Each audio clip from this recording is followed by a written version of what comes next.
తెలంగాణ రాష్ట్రంలో ముగ్గురు రాజ్యసభ సభ్యుల యొక్క పదవీ కాలం పూర్తయింది. ఒకరు వద్దిరాజు రవిచంద్ర, 2 జోగినిపల్లి సంతోష్ కుమార్, 3 బడుగు లింగయ్య యాదవ్. ఈ 3 స్థానాలని తిరిగి నింపటానికి, ఎన్నిక చేసుకోవటానికి కేంద్ర ఎన్నికల కమిషన్ ఫిబ్రవరి 27న ఎన్నిక నిర్వహిస్తూ ఉంది. ఈ ఎన్నికకు కేవలం ఎమ్మెల్యేలు మాత్రమే ఓట్లు వేయటానికి అర్హులు. ఇప్పుడున్న 119 శాసనసభ్యుల్లో 8 మంది భారతీయ జనతా పార్టీ శాసనసభ్యులు బీజేపీ అభ్యర్థిని పెట్టదు, ఓటింగ్లో పాల్గొనరు. అంటే ఇక మిగిలింది 111 మాత్రమే. దీంట్లో ఎంఐఎం పార్టీకి 7 ఉన్నారు, బీఆర్ఎస్కి 39, 64 మంది కాంగ్రెస్, 1 సిపిఐ. ఒక సీటు గెలవాలంటే 28 ఎమ్మెల్యేల మద్దతు కావాలి, ఓట్లు కావాలి. ఇప్పుడున్న పరిస్థితుల్లో కాంగ్రెస్ పార్టీకి 2 రాజ్యసభ సీట్లు, బీఆర్ఎస్ పార్టీకి 1 రాజ్యసభ సీటు వస్తుంది. కాంగ్రెస్ కేవలం రెండింటికే నామినేషన్ వేస్తే ఎన్నిక ఏకగ్రీవం కాబోతుంది. ఈ 2 సీట్లు కాంగ్రెస్ పార్టీ, 1 సీటుని ఏఐసిసి ఇతర రాష్ట్రాల వారికి హైకమాండ్ వాళ్ళ యొక్క అభీష్టం మేరకు నింపాలని చర్చలు జరుగుతూ ఉన్నాయి. 1 రాజ్యసభ సీట్ని సోనియా గాంధీకి ఇవ్వాలి, ఎందుకంటే ఆమె అనారోగ్య పరిస్థితుల్లో నియోజకవర్గంలో ప్రచారానికి వెళ్ళి ఆమె చేయటం కష్టం కనుక 1 రాజ్యసభ సీటు సోనియా గాంధీకి ఇస్తే బాగుంటుందనే ఆలోచన కూడా ఉంది తెలంగాణ రాష్ట్రం నుంచి.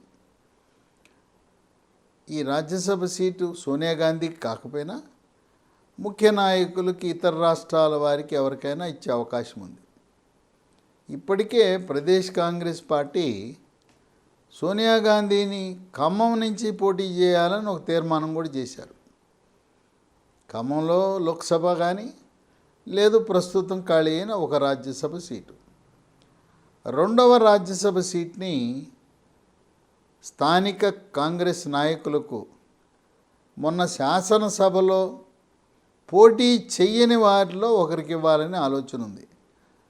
పోటీ చేసి ఓడిన వారిని పరిశీలించబోరు. దీంట్లో ప్రముఖులు, సీనియర్లు జానారెడ్డి, వి హనుమంతరావు, రేణుకా చౌదరి, జి చిన్నారెడ్డి, అద్దంకి దయాకర్, వంశీ చందర్ రెడ్డి. దీంట్లో అద్దంకి దయాకర్ని వరంగల్లో లోక్సభలో ఆ లోక్సభ సీట్లో పోటీ చేయిద్దామనే ఆలోచన ఉన్నది, అందువల్ల ఆయనకు అవకాశం ఉండకపోవచ్చు. అలాగే వంశీ చందర్ రెడ్డిని మహబూబ్నగర్ లోక్సభ సీట్ నుంచి పోటీ చేయించాలనే అవకాశం ఉంది. ఇక ఈ 4 సీనియర్లు, ఈ 4 సీనియర్లలో రేణుకా చౌదరి ఖమ్మంలో లోక్సభకు పోటీ చేయడానికి రంగం సిద్ధం చేసుకుంది. ఆమె పోటీ చేస్తే అక్కడి నుంచి కాంగ్రెస్ పార్టీ తరఫున సునాయాసంగా నల్లేరు మీద నడకలా గెలిచేస్తుంది. ఇక జానారెడ్డి హైకమాండ్ యొక్క భావం, హైకమాండ్ యొక్క ఉద్దేశం, ఆయన రాజ్యసభ సీటు కాదు, నల్గొండ లోక్సభకు పోటీ చేస్తే బాగుంటుంది అని జానారెడ్డి ఆ ఆలోచనలో హైకమాండ్ ఉన్నట్టుగా ప్రచారం జరుగుతూ ఉంది. ఇక చివరికి మిగిలింది ఈ ప్రతిపాదనలో జి చిన్నారెడ్డి, వి హనుమంతరావు. జి చిన్నారెడ్డి రెడ్డి సామాజిక వర్గానికి చెందినవాడు. ఇప్పటికే రెడ్డి సామాజిక వర్గం ముఖ్యమంత్రి ఉన్నాడు, మంత్రులు ఉన్నారు. అందువల్ల వి హనుమంతరావు వెనుకబడిన తరగతులు, మున్నూరు కాపు సామాజిక వర్గానికి చెందిన వ్యక్తి. ఇందిరాగాంధీ కుటుంబానికి విధేయుడుగా పార్టీలు మారకుండా గత 50 సంవత్సరాలుగా సేవనందిస్తూ గతంలో రాజ్యసభ సభ్యుడిగా పనిచేశాడు, మంత్రిగా పనిచేశాడు, పిసిసి అధ్యక్షుడిగా పనిచేశాడు. అందువల్ల వి హనుమంతరావుని ఆయనకి రాజ్యసభ సీట్ ఇస్తే ఎలా ఉంటుంది, తెలంగాణలో బీసీ సామాజిక వర్గాన్ని ఆదరించినట్టు ఉంటుందనే ఆలోచన కూడా ఉంది. ఏదేమైనా ఈ నిర్ణయం అనేది రాజ్యసభ సీట్లు ఎవరికి ఇవ్వాలి అనేది ఆ నిర్ణయము హైకమాండ్ చేస్తుంది. ఇది ఇలా ఉండగా కాంగ్రెస్ పార్టీ మరో ఆలోచన చేస్తూ ఉంది. వీళ్ళకి 65 ఉన్నాయి, 56తో ఇద్దరు గెలుస్తారు, 9 మంది ఎమ్మెల్యేలు ఉన్నారు. ఈ 9 మందితో పాటు మరో 19 మంది ఎమ్మెల్యేల మద్దతు పొందగలిగితే మూడవ సీటు కూడా ఈ బీఆర్ఎస్కు దక్కకుండా చేయాలనే ఆలోచన ఉంది. గవర్నర్ కోటాలో ఇద్దరిని గవర్నర్ ఆమోదించిన తరువాత కూడా హైకోర్టులో అడ్డం పెట్టి శాసనసభ్యులుగా ప్రమాణ స్వీకారం చేయటానికి వెళ్తే అక్కడ శాసన మండలి చైర్మన్ అనారోగ్య కారణంతో ఆయన లేకుండా చేసి వ్యూహాత్మకంగా కోదండరామ్ని అలాగే మరొక ప్రముఖ ఎడిటర్ అమీర్ అలీ ఖాన్ని శాసన మండలి సభ్యులుగా ప్రమాణ స్వీకారం చేయనివ్వలేదని అక్కస్తో మూడవ అభ్యర్థిని కూడా పెట్టి ఇప్పుడు గతంలో తెలుగుదేశం పార్టీ ప్రస్తుతం బీఆర్ఎస్లో ఎమ్మెల్యేలుగా ఉన్న వాళ్ళ మద్దతు, ఈ మధ్యకాలంలో మెదక్ నుంచి వచ్చి కలిసిన 4 ఎమ్మెల్యేలు, మరికొంతమందిని రహస్యంగా మొత్తం మీద కావలసిన ఇప్పుడు 9 ఉన్నారు, మరో 19 మందిని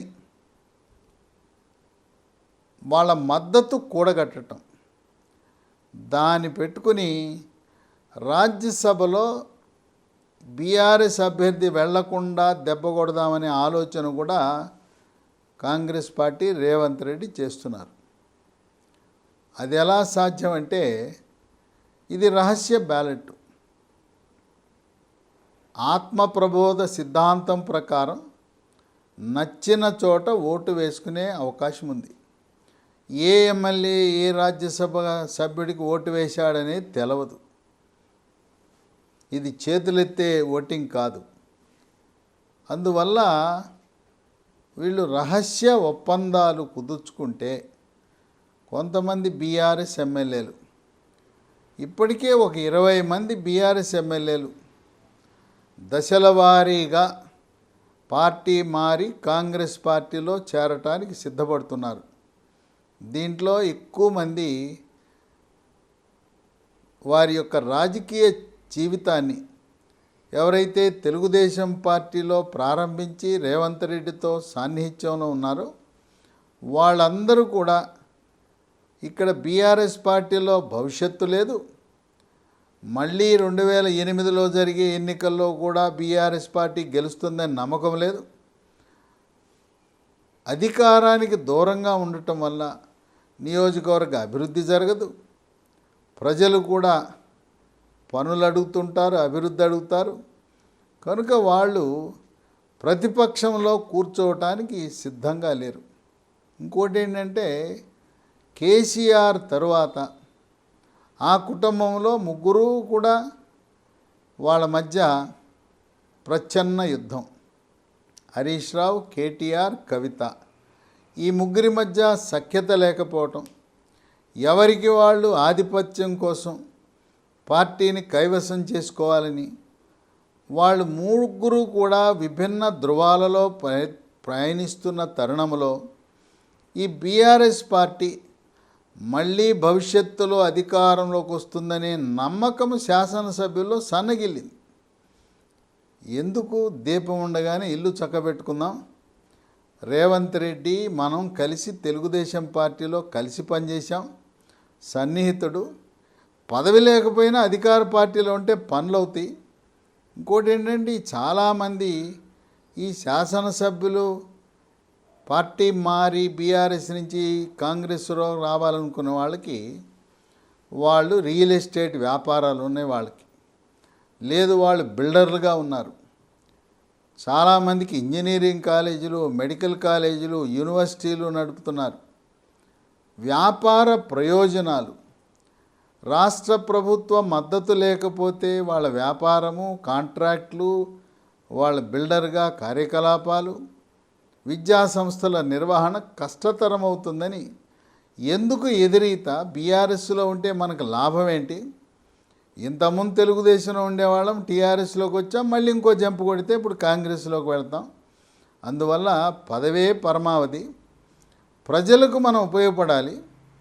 మన స్వప్రయోజనాలకు మనం ఎటువంటి ఇబ్బందులకు గురి కాకుండా మన యొక్క వ్యాపారాలు, కాంట్రాక్ట్లు, విద్యా సంస్థలు సాఫీగా నిర్వహణ చేసుకోవాలంటే అధికారం ఉండాలి, అధికార పార్టీలో ఉండాలనే లక్ష్యంతో దాదాపు 39లో దశల వారీగా 30 మంది పార్టీ మారే సూచనలు ఉన్నాయని చెప్పి మంత్రి కోమటిరెడ్డి బహిరంగంగా పత్రికాముఖంగా ప్రకటించాడు.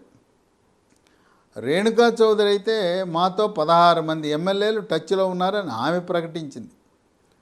ఇటువంటి తరుణంలో ఒక 19 మందిని, ఇప్పుడున్న 9కి 19 మంది ఎమ్మెల్యేల మద్దతు కూడగట్టగలిగితే 3వ రాజ్యసభ సీట్ను కూడా కైవసం చేసుకునే అవకాశం ఉందని కాంగ్రెస్ పార్టీ భావిస్తూ ఉంది. ఈ మధ్యకాలంలో మెదక్ నుంచి 4 ఎమ్మెల్యేలు వచ్చారు. రాజేంద్ర నగర్ ఎమ్మెల్యే ప్రకాష్ గౌడ్ రహస్య మంతనాలు, తర్వాత ఎవరైతే తెలుగుదేశం పార్టీ ఎమ్మెల్యేలు పార్టీ మారొచ్చారో, లేదు తెలుగుదేశం పార్టీలో రాజకీయంగా ఆ పార్టీ నుంచి అభివృద్ధిలోకి వచ్చారో, రాజకీయ రంగ ప్రవేశం చేశారో, రేవంత్ రెడ్డికి వాళ్ళకి అవినాభావ సంబంధం ఉంది.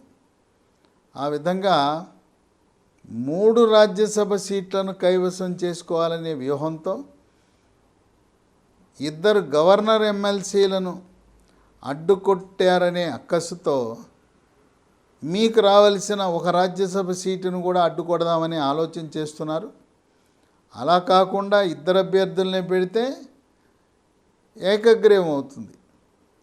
2 కాంగ్రెస్ రాజ్యసభ సభ్యులు, 1 బీఆర్ఎస్కు వెళ్తుంది. ఇదంతా కూడా హైకమాండ్ని సంప్రదించే చేస్తున్నారు. ఇప్పటికే కాంగ్రెస్ హైకమాండ్ రేవంత్ రెడ్డికి గ్రీన్ సిగ్నల్ ఇచ్చేసింది. ఇతర పార్టీల ఎమ్మెల్యేలు, ముఖ్యంగా బీఆర్ఎస్ పార్టీ ఎమ్మెల్యేలు, ఇతర పార్టీల నాయకులు ఎవరైనా కాంగ్రెస్లో చేరితే చేర్చుకోండి అని చెప్పారు. ఇంకోటి కూడా చెప్పారట. ఇప్పుడు పొన్నాల లక్ష్మయ్య లాంటి నాయకులు ఎన్నికల ముందు కొన్ని ప్రత్యేక పరిస్థితుల్లో పార్టీని వీడి వెళ్ళారు. అలాంటి నాయకులు ఎవరైనా మళ్ళీ ఆసక్తి చూపిస్తే వాళ్ళను కూడా చేర్చుకోండి. శాసనసభ ఎన్నికల ముందు కొన్ని కారణాల వల్ల వాళ్ళు పార్టీని వీడారు. ఎవరొచ్చినా కూడా కాంగ్రెస్ పార్టీలో తిరస్కరించొద్దు, అందరినీ చేర్చుకోండి అని చెప్పిన తరుణంలో త్వరలో లోక్సభ ఎన్నికలు జరిగిన తరువాత బీఆర్ఎస్ పార్టీ ఖాళీ అయిపోతుంది, ప్రతిపక్ష హోదాను కూడా కోల్పోయే అవకాశం ఉన్నది అని విశ్లేషకులు భావిస్తున్నారు. ఇక కేవలం కేసీఆర్, కేటీఆర్, హరీష్ రావు, మరో 2-3 మినహాయించి మొత్తం మూకుమ్మడిగా ఏ విధంగా కేసీఆర్ వలసలను ప్రోత్సహించి తెలుగుదేశం పార్టీని, కాంగ్రెస్ పార్టీని ఖాళీ చేయించి ఆనాడు ధిక్కారంతో, నియంతృత్వ పోకడితో పరిపాలన సాగించాడో, నీవు నేర్పిన విద్యయే నీరజాక్ష అనే విధంగా కేసీఆర్ ఆలోచన విధానాన్ని వీళ్ళు కూడా కాంగ్రెస్ వాళ్ళు అమలు చేసి దశల వారీగా బీఆర్ఎస్ పార్టీ ఎమ్మెల్యేలను కాంగ్రెస్లో చేర్చుకుని ఆ పార్టీని పూర్తిగా ఖాళీ చేయాలనే సంకల్పంతో రేవంత్ రెడ్డి కృతనిశ్చయంతో ముందుకు సాగుతున్నాడు. ఆ ఒక్క సీటుకి 3 రాజ్యసభ అభ్యర్థులను పరిశీలిస్తున్నారు. ఒకరు వద్దిరాజు రవిచంద్ర, గాయత్రి రవి, గ్రానైట్ రవి అంటారు. ఈయనకి ఆర్థిక వనరులు పుష్కలంగా ఉన్నాయి. బీఆర్ఎస్ పార్టీకి పుష్కలంగా ఆయన విరాళాలు కూడా ఇచ్చాడనే ప్రచారం కూడా ఉంది. వద్దిరాజు రవిచంద్రకి సాధారణంగా రాజ్యసభ అంటే 6 సంవత్సరాల పదవి, కానీ ఈయనకి 2 సంవత్సరాలే చేశాడు వద్దిరాజు రవిచంద్ర. బండ ప్రకాష్ అని ఆగమేఘాల మీద బండ ప్రకాష్ ముదిరాజు సామాజిక వర్గానికి చెందిన ఆయన్ని రాజీనామా చేయించి బండ ప్రకాష్ 4 సంవత్సరాలు పూర్తయిన తర్వాత ఏర్పడిన ఖాళీలో వద్దిరాజు రవిచంద్రని పెట్టడం జరిగింది. అంటే వద్దిరాజు రవిచంద్ర 2 ఏళ్ళు మాత్రమే రాజ్యసభకు పనిచేశాడు. జోగినపల్లి సంతోష్ కుమార్, బడుగు లింగయ్య యాదవ్ 6 సంవత్సరాలు పూర్తి చేశారు. అందువల్ల 2 సంవత్సరాలు పనిచేశాడు. తర్వాత ఆయన పార్టీకి విశేషమైన విరాళాల సమర్పణ, ఇన్ని కారణాల వల్ల వద్దిరాజు రవిచంద్రన్ అభ్యర్థిగా బీఆర్ఎస్ ఎంపిక చేసే అవకాశం ఉంది. మరొక 2 అభ్యర్థులను కూడా పరిశీలిస్తున్నారు. మాజీ మంత్రి ఎర్రబెల్లి దయాకర్ రావు, ఈయన వెలమ సామాజిక వర్గం అవటం వల్ల మళ్ళీ సొంత సామాజిక వర్గాన్ని ప్రోత్సహించారనే విమర్శలు ఉంటాయని, రెడ్డి సామాజిక వర్గం నుంచి అయితే మాజీ మంత్రి నిరంజన్ రెడ్డి. ఈ 3లో వద్దిరాజు రవిచంద్రన్ దాదాపు ఖరారు చేశారనే వార్తలు వినపడుతున్నాయి. అందువల్ల తెలంగాణ రాష్ట్రంలో రాజకీయం రసకందాయంగా మారింది. గతంలో కేసీఆర్ 2014 తరువాత మొత్తము తెలుగుదేశం నుండి 15 మంది ఎమ్మెల్యేలను టీఆర్ఎస్లో చేర్చుకుని తెలుగుదేశం పార్టీని పూర్తిగా ఖాళీ చేసి భూస్థాపితం చేశాడు. 2018 ఎన్నిక తర్వాత 88 సీట్లు వచ్చినా 12 మంది కాంగ్రెస్ ఎమ్మెల్యేలను, 2 తెలుగుదేశం ఎమ్మెల్యేలను, మరో 2 16 మంది ఎమ్మెల్యేలను గోడలు దూకించి జంపు చేయించి ఆయా పార్టీలను ఖాళీ చేశాడు. దాదాపు కాంగ్రెస్ పార్టీ ఖాళీ అయినంత పరిస్థితి అయింది. అదే బాటలో ఈనాడు కాంగ్రెస్ పార్టీ కూడా బీఆర్ఎస్ పార్టీ అక్కడే శాసనసభ్యులందరినీ చేర్చుకుని ఆ పార్టీని ఖాళీ చేయించి 2028 ఎన్నికల్లో ఎట్టి పరిస్థితుల్లో అధికారంలోకి రాకుండా బీఆర్ఎస్ను నిలువరించాలనే వ్యూహంతో సాగుతూ ఉంది. రాబోయే 2028 ఎన్నికలు అప్పుడు నియోజకవర్గాల పునర్విభజన పూర్తవుతుంది. 119 నియోజకవర్గాలు మరో 34 నియోజకవర్గాలు కలవటం వల్ల 153 నియోజకవర్గాలు అవుతాయి. ప్రతి పార్లమెంటు పరిధిలో 17 పార్లమెంటు పరిధిలో ఒక్కొక్క పార్లమెంట్కి 2 శాసనసభ సీట్లు పెరుగుతాయి. భౌగోళికంగా నియోజకవర్గ మండలాలు, వార్డులు మారతాయి. అందువల్ల ఇప్పుడు 2028లో జరిగే ఎన్నికల్లో కూడా బీఆర్ఎస్ని అధికారంలోకి రాకుండా చేయాలని కాంగ్రెస్ పార్టీ వ్యూహాలు రచిస్తూ ఉంది. భారతీయ జనతా పార్టీ 3వసారి కేంద్రంలో అధికారంలోకి వస్తుంది. ప్రజాప్రతినిధులు కానీ, ప్రజలు కానీ, ఎమ్మెల్యేలు ఎవరైనా ఏదో అధికారం ఉండే పార్టీలో ఉండాలి. కేంద్రంలోనే అధికారంలో ఉండాలి, రాష్ట్రంలో అధికారంలో ఉండాలి. ఏమీ లేని అధికారం లేని బీఆర్ఎస్ పార్టీలో ఉంటే మనం అష్ట కష్టాలు అనుభవించాలి. మనకు అండ ఉండదు, పనులవు, ప్రజలు ఏదైనా అడిగితే ఏం పనులు చేయలేమని చెప్పి తెలంగాణ రాష్ట్రంలో ఉండే నాయకులు, శ్రేణులు, కార్యకర్తలు రాబోయే స్థానిక సంస్థ ఎన్నికల్లో కూడా ఉంటే బీజేపీ, లేదా కాంగ్రెస్. ఈ ఓటమి చెందిన బీఆర్ఎస్ పార్టీ వల్ల మనకేం ప్రయోజనం? అసలు మళ్ళీ అధికారంలోకి వస్తుందని నమ్మకం ఏమన్నదా? అందుకని అధికారమే పరమావధిగా తెలంగాణ రాష్ట్రంలో ఉండే నాయకులు, ప్రస్తుత శాసనసభ్యులందరూ కూడా కాంగ్రెస్ పార్టీ పట్ల వాళ్ళు ఆసక్తి చూపటం అనేది అక్షర సత్యం. వేచి చూద్దాం. ఫిబ్రవరి 27న జరిగే రాజ్యసభ ఎన్నికల్లో కాంగ్రెస్ పార్టీ 2తో పరిమితం చేస్తుందా, లేదు మూడో అభ్యర్థిని కూడా పెట్టి ఏ విధంగా ఆంధ్రప్రదేశ్ రాష్ట్రంలో తెలుగుదేశం పార్టీకి బలం లేకపోయినా అక్కడ అభ్యర్థిని పెట్టి గెలిచి వైఎస్ఆర్సీపీ పార్టీకి షాక్ ఇవ్వాలని అక్కడ రేవంత్ రెడ్డి గురువు చంద్రబాబు నాయుడు చేస్తున్నాడు. ఇక్కడ తెలంగాణ రాష్ట్రంలో చంద్రబాబు నాయుడు శిష్యుడిగానే ఈనాటికి కూడా రేవంత్ రెడ్డి చలామణి అవుతున్నాడు రాజకీయ వర్గాల్లో, ప్రజల్లో. ఇక్కడ కూడా గురుగారి వ్యూహం, ఆంధ్రప్రదేశ్ రాష్ట్రంలో వ్యూహం, బలం లేకపోయినా మూడో అభ్యర్థిని పెట్టి ఇక్కడ 3 సీట్లు గెలిచి తన యొక్క ప్రాచుర్యాన్ని, హైకమాండ్ యొక్క ప్రశంసలను పొందటానికి రేవంత్ రెడ్డి వ్యూహరచన చేస్తున్నాడని, ఈ ఎమ్మెల్యేలను దారికి తెచ్చుకోవటానికి, వాళ్ళ యొక్క మద్దతు పొందటానికి సామధాన భేద దండోపాయాలను ఉపయోగించవలసిన అవసరం కూడా ఉందని రాజకీయ వర్గాలు భావిస్తున్నారు. పల్లా రాజేశ్వరరెడ్డి, ఆయనకి ఒక ప్రైవేట్ యూనివర్సిటీ, తెలంగాణలో ప్రైవేట్ యూనివర్సిటీ ఇచ్చారు. ఆయనకి నీలిమ అనే ఒక మెడికల్ కాలేజ్ ఉంది. ఆయనకి అనేకమైన విద్యా సంస్థలు ఉన్నాయి.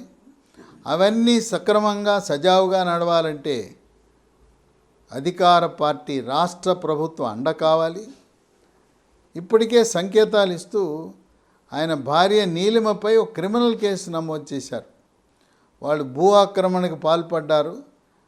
ఆ విధంగా ఒక్కొక్కరిని దారికి తెచ్చుకోవటానికి సామధాన భేద దండోపాయాలు, కాంట్రాక్టర్లను, బడా వ్యాపారస్తులను, రియల్ ఎస్టేట్ వ్యాపారస్తులను, ఈ ఎమ్మెల్యేలు ప్రత్యక్షంగా ఈ వ్యాపారాల్లో లేకపోయినా వాళ్ళ కుటుంబ సభ్యులు, హితులు, సన్నిహితులు అందరికీ రాజకీయాల్లో ఉండే మెజారిటీ శాసనసభ్యులకు, ఎంపీలకు పరోక్షంగా కాంట్రాక్టర్లుగా, రియల్ ఎస్టేట్ వ్యాపారులుగా, బిల్డర్లుగా, విద్యా సంస్థలు, యూనివర్సిటీలు నిర్వహిస్తూ రాష్ట్ర ప్రభుత్వ అండా సహకారము లేకుండా వాళ్ళు రాణించే పరిస్థితి లేదు కనుక ఎందుకు కష్టాలు కొని తెచ్చుకోవటం, ఎందుకు రేవంత్ రెడ్డితో సఖ్యతతో మనం మారి కాంగ్రెస్ పార్టీకి అనుకూలంగా వ్యవహరిస్తే బాగుంటుందనే ధోరణి బీఆర్ఎస్ ఎమ్మెల్యేల యొక్క ఆలోచన విధానం.